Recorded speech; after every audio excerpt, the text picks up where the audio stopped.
Hey yo, here we go again, baby. About a girl na na-meet ko, yo. Mabigat yung girl, man. Oh, gusto mo na bang marinet?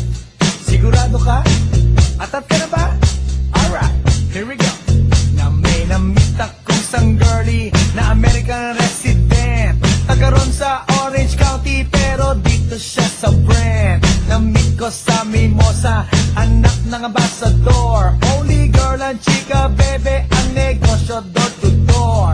Sumenya siya sa guard, humingi ng calling card. At ang sabi niya siya daw ay isang Andrew E. Die Hard. So sa likod ng calling card, doon siya nagpasay. At syempre pirmahan ko rin daw ang kanyang behind. Pinara limousine at ako'y pinabilib.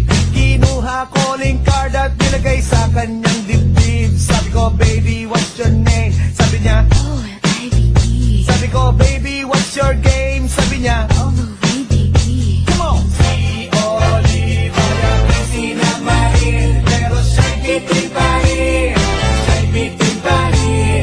Gusto niyang kaya ng magaling para aking lasapin.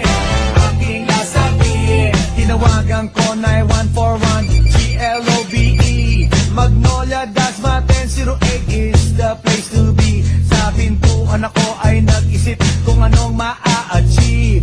Ang mami nasa Germany at ang daddy ay on leave.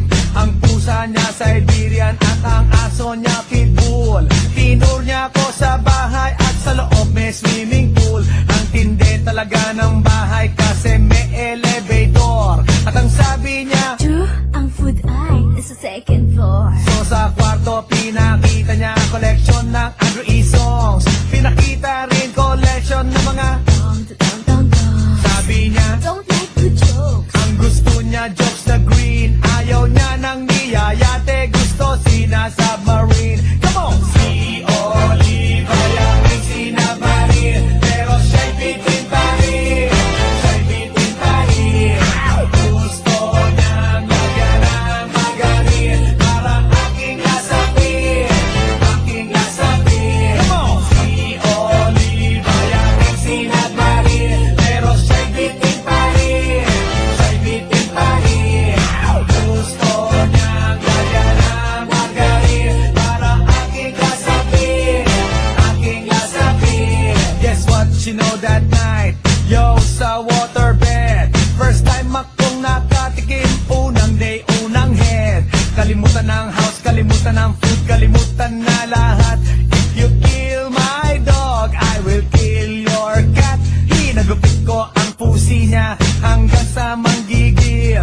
Tuloy-tuloy hanggang sabi niya, Tigil, tigil. nang makita niya chorizo ko, ay nako, kinabay niya. Nagpos, lagay ng sauce, tapos sabay bomba. At kahit bali-balik na rin, iyot-iyon pa rin. Ang sabi niya, Hayop talaga yung submarine. ngumiti siya sa akin, and boy, this is what she said.